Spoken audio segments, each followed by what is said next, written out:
예, 오늘 창세기 69번째 시간입니다. 내쫓긴 자의 하나님이라는 제목으로 이제 창세기 21장 8절에서 21절의 말씀을 가지고 말씀을 증거하도록 하겠습니다. 지난주 우리는 나를 웃게 하시는 하나님에 대해서 증거했습니다. 약속을 이루시는 하나님, 말씀대로 역사하시는 하나님, 기적의 하나님은 우리를 웃게 하시는 하나님이십니다. 자, 한 주간 동안 우리 하나님의 놀라운 역사로 배꼽지고 많이 웃으셨습니까? 오늘도 우리를 웃게 하시고 내일도 우리를 웃게 해 주실 줄로 믿습니다. 이렇게 이제 웃는 자가 있는 반면에 이 웃음으로 인해 우는 자도 있습니다. 아브라함의 편법과 약속을 믿지 못하고 인내하지 못해 낳은 아들과 그의 어머니입니다. 하갈과 이스마엘이죠. 사라와 이삭이 웃고 있을 때 아브라함 웃었습니다.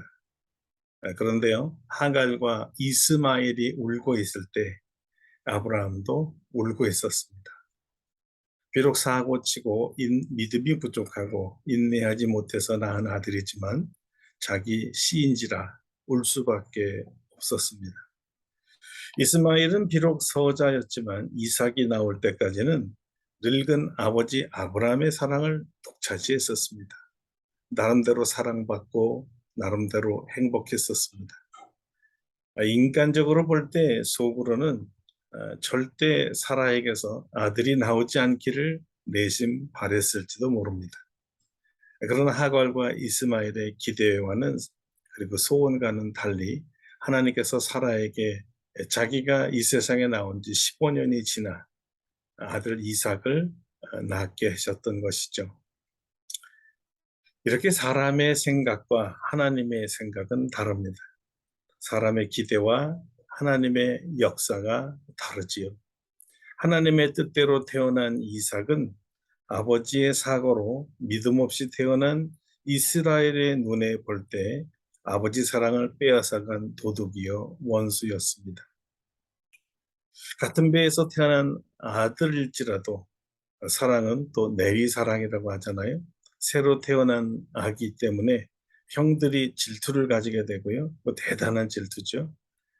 그런데 다른 배에서 태어난 아이에 대해서는 질투와 시기가 오죽하겠습니까? 더 커서 이미 적개심까지 가게 되었던 것입니다. 그래서 어릴 때 아이들을 보면요, 부모 안 볼 때는 큰애가 갓 태어난 아기들을 이제 꼬집기도 하고 때리기도 하고 넘어뜨리기도 하고 그렇게 밀쳐버리기도 하고 좀 상상을 초월해서 별별 짓을 다 하지요. 이 해코지 받은 동생은 그냥 울 수밖에 없습니다. 일종의 이 울음은 시그널인데요. SOS, 엄마 도와주세요. 아, 이런 구조 신호였습니다. 이렇게 육체로 나온 하갈의 아들 이스마엘이 약속을 따라 낳은 이삭을 놀렸다. 성경은 이렇게 얘기하죠. 개역 성경에는 놀리다라는 말이 희롱하다라는 말로 번역되어 있습니다.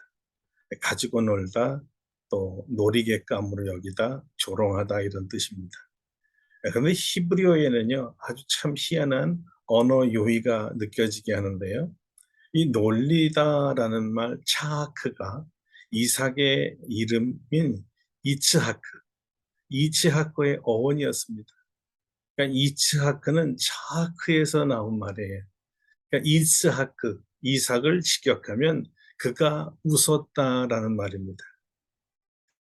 자, 여러분들 재밌어요. 그가 웃었다인 이 이삭을 이스마엘이 차하크, 놀렸다 이거예요. 이츠하크를 차하크했다. 히브리식으로 이렇게 얘기한 것입니다. 이것은 무슨 뜻이냐면요. 이런 거예요. 네가 웃음이라면 이 꼬맹아 어디 한번 웃어봐라. 그렇게 꿀밤을 이렇게 주는 모습이죠. 너 이래도 웃을래? 내가 그렇게 네가 보기에 웃기는 사람이냐? 가지고 논 겁니다. 당시에 이 서자 적자 신분의 차이가 나면서 사랑을 빼앗긴 이스마엘은 심술궂게 아이 이삭을 희롱했던 겁니다. 사랑을 빼앗긴 형이 가지는 전형적인 특징이죠.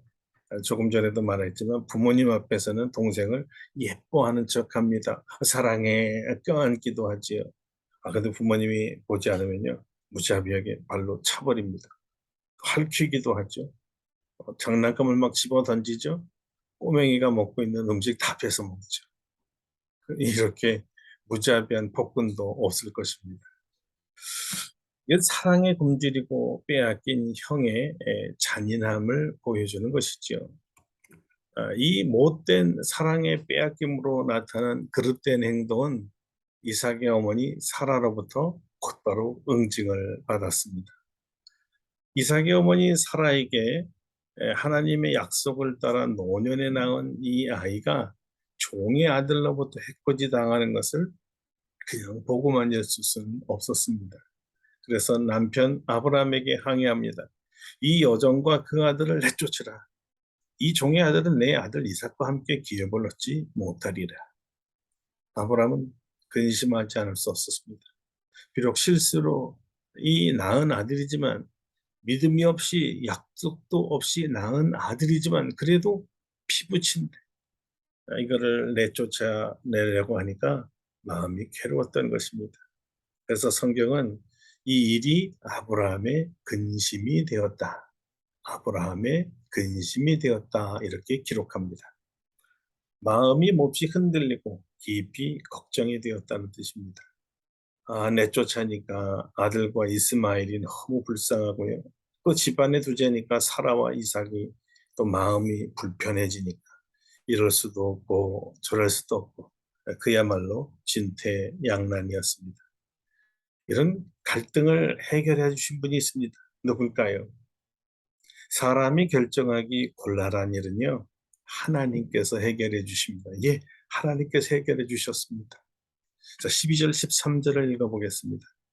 하나님이 아브라함에게 이르시되 내 아이나 내 여종으로 말미암아 근심하지 말고 사라가 내게 이른 말을 다 들으라. 이삭에게서 나는 자라야 내 씨라 부를 것입니다. 그러나 여종의 아들도 내 씨니 내가 그로 한 민족을 이루게 하리라. 하나님께서 해결사이세요. 문제는 사람이 만들고 해결은 하나님이 하십니다. 우리의 허물을 가려주시는 하나님께서 우리가 사고치고 어떻게 할 줄을 몰라 근심할 때 우리에게 찾아오시고 우리의 문제를 해결해 주십니다. 우리의 문제에 하나님께서 찾아오셔서 친히 해결해 주시기를 간절히 바랍니다. 근데 여러분 여기서 아주 중요한 면을 절대 놓치지 말라고 성서 기자가 우리에게 말하고 있습니다. 바로 이것인데요. 여러분이 성경을 잘 보시면요. 아브라함이 사라의 말을 인하여 여종과 그리고 이스마엘을 내쫓은 것이 아닙니다. 사라가 두려워서 그, 그 아내가 자기에게 어렵게 할까 봐 두려워서가 아닙니다. 그럼 무엇 때문에? 아니면 누구 때문에 그 아들과 어머니를 내쫓았단 말이죠? 하나님이셨습니다. 하나님의 말씀을 따라 이들을 내쫓았다. 성경은 이렇게 기록하고 있습니다. 그냥 내쫓아라 했다면 도저히 그럴 수 없었을 것입니다. 사라, 여보세요. 아니 이 아이도 내 핏줄인데 어떻게 내보라는 말이오? 이 말다툼이 심했을 것입니다. 그런데 이스마엘을 내보내기로 한 것은 다름 아닌 하나님께서 그의 아들의 생명을 보장해 주고 그도 한 민족을 이루겠다는 약속을 들었기 때문이었습니다. 그래서 안심하고 그 아들을 내보낼 수 있었습니다. 하나님이 정리하신 것입니다. 하나님이 아브라함의 고심을 해결해 준 것이에요. 분명히 약속의 씨로 나온 이삭만이 아브라함의 씨라 불리울 것이기 때문이죠. 그럼에도 불구하고 이스마엘에게도 민족을 주시겠다는 약속으로 근심이 해결됐습니다. 이렇게 하갈과 이스마엘은 아브라함을 떠납니다. 아버지 하나님의 그늘 밑에 있었을 때에는 이 서자라도 이 적자 못지않은 사랑을 받고 대접을 받아왔던 이 이스마엘과 하갈이었지만 아버지 아브라함의 품을 떠나자마자 고생이 시작되었습니다. 광야에서 곧바로 양식과 물이 떨어진 것이죠. 늘 집에는 양식이 풍부했습니다. 집 안에 샘물이 있었습니다. 그래서 언제든지 샘물을 길러 신선하게 물을 마음껏 이렇게 마셨었는데 이제 아버지 아브라함의 품을 떠나 광야에 들어가니 곧바로 물이 떨어졌어요. 아버지 품, 아버지 그늘이 이렇게 좋은 것이었구나 실감하는 거죠.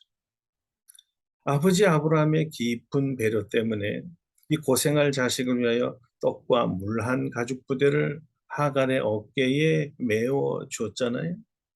그런데 얼마 안 가서 곧 바닥이 나고 말았습니다. 배고픔이 왔습니다. 굶주림이죠. 목마름이 왔습니다. 타는 목마름입니다. 그런데 이거보다 더 심각한 것은 서러움과 또 외로움과 아무도 기댈 데가 없다는, 누구에게도 기댈 데가 없다는 이 지독한 절망감. 이런 것들이 밤낮을 되풀이하면서 광야에서 보낸 것. 이것이 최고로 힘들게 만든 것이었죠.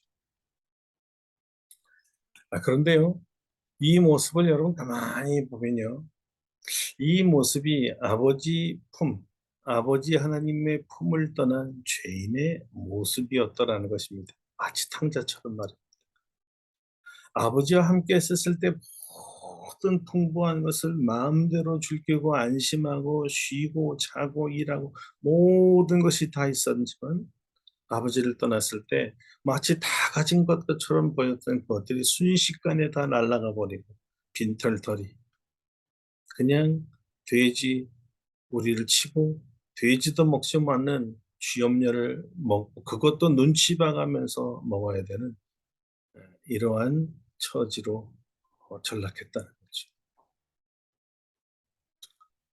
샘물의 근원, 양식의 근원이신 하나님을 떠나면요, 목마르고 배고파집니다. 고독하고 외로워지는 거예요. 여기 아버지 품을 떠나 간 곳은 광야입니다. 이 광야가 세상이에요. 하나님 없는 곳입니다. 우리 영혼을 시원케 할 생명수가 없는 것이죠. 자, 성경은 이런 방황하고 절규하는 영혼들을 위해 복음이 있다고 선포하고 있습니다. 복음이 있습니다. 예수님은 한때 사마리아 수가성 여인에게 이런 말씀을 하셨습니다. 내가 주는 물을 마시는 자는 영원히 목마르지 아니하리니 내가 주는 물은 그 속에서 영생하도록 솟아나는 샘물이 됩니다. 그리고 요한복음 7장 37절에 또 이렇게 말씀하셨습니다. 명절 끝날 곧 큰 날에 예수께서 서서 외쳐 이르시되 누구든지 목마르거든 내게로 와서 마시라. 나를 믿는 자는 성경의 이름과 같이 그 배에서 생수의 강이 흘러나오리라 하시니 이는 그를 믿는 자들이 받을 성령을 가리켜 말씀하신 것이라. 예, 바로 성령 하나님이 하나님을 떠난 영혼들, 광야에서 목마르고 굶주리고 외로워하고 이 절망감으로 잃어버린 영혼들, 아버지를 떠났기 때문에 방황한 영혼들의 그 영혼을 시원케 해주시는 분이 있어요. 성령님이 말이죠. 광야 같은 이런 거친 세상에서 성도들이 살아갈 때 영적으로 목마르고 기진할 수가 있는 그때도 시원한 생수가 되어주시는 분이 성령 하나님이십니다. 복이죠. 보십시오. 정말 놀라운 은혜가요. 두 모자에게 주어지는데요. 이 광야에서 목말라 죽을 것 같은 하갈과 이스마엘에게 하나님께서 찾아오십니다. 왜 찾아오셨을까요? 하갈과 이스마엘이 소리내어 울었습니다. 모자간의 처량한 신세를 한탄하며 이제 여기서 추려 죽는구나 하나님께 호소할 때 하나님께서 어린아이의 이 기도 소리, 울부짖는 어린아이의 소리를 들으셨기 때문이었습니다.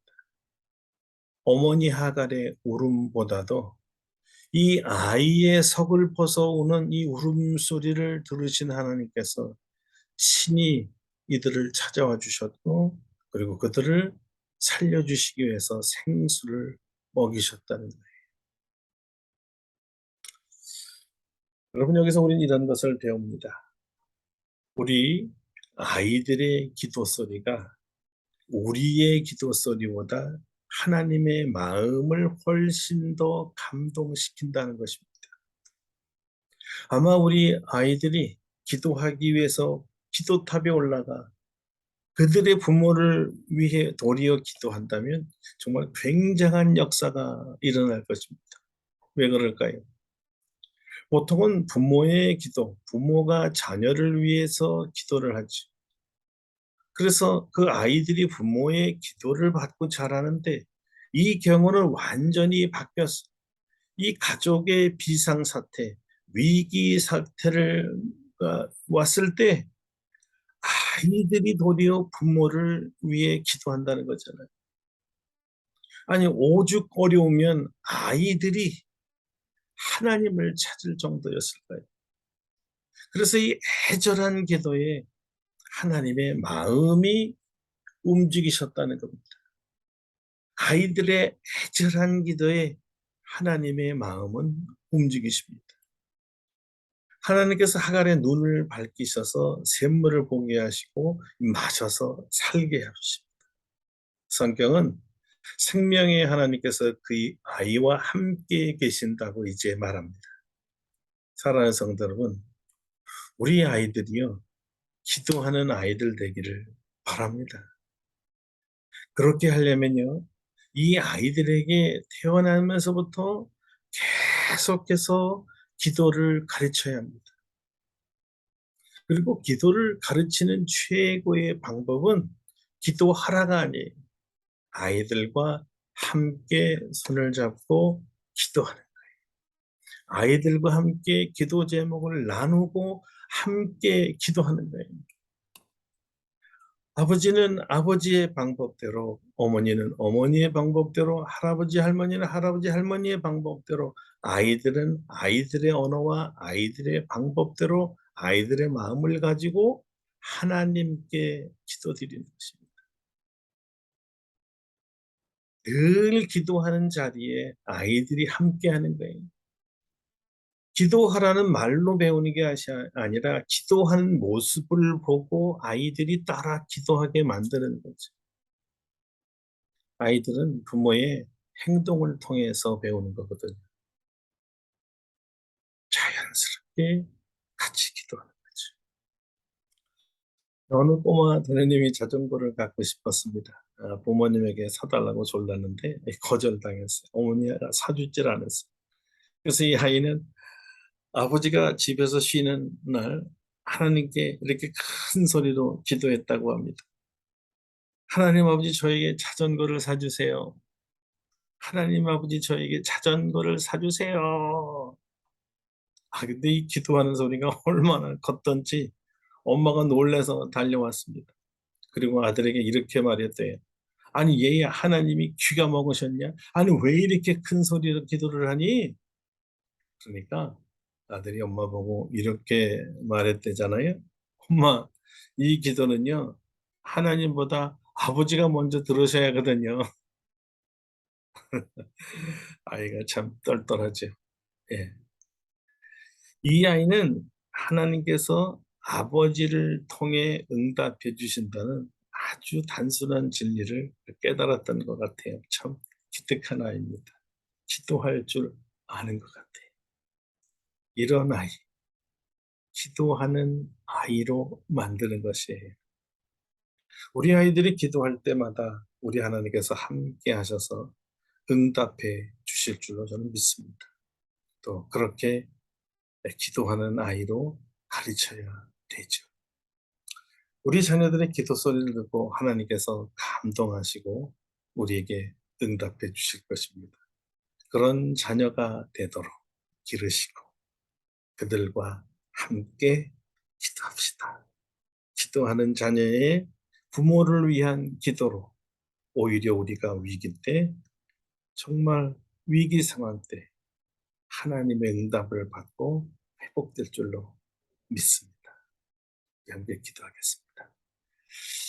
하나님, 인생의 하갈과 이스마엘처럼 버려지는 시간, 내쫓기는 시간, 죽음에 달하는 시간, 통곡하는 시간이 올 때가 많습니다. 두 모자가 땅을 치며 여기서 죽는구나 애절하게 소리치며 기도했을 때 하나님이 들으셨습니다. 하나님께서는 어머니 하갈의 기도도 들으셨지만 아들 이스마엘의 기도를 더 들으시고 감동하셨습니다. 그 아이의 기도에 응답하셔서 물을 주시고 양식을 주시고 다시 살기를 열어 주셨습니다. 여호와 하나님, 우리도 기도하지만 우리 아이들을 기도하는 아이로 가르치게 하여 주옵소서. 우리와 아이들이 함께 손에 손을 잡고 함께 기도함으로 기도가 자연스럽게 몸에 배게 하시고 오히려 우리가 어려움을 당할 때 이 아이들의 기도로 응답받는 기사회생의 기적들도 일으켜 주시옵소서.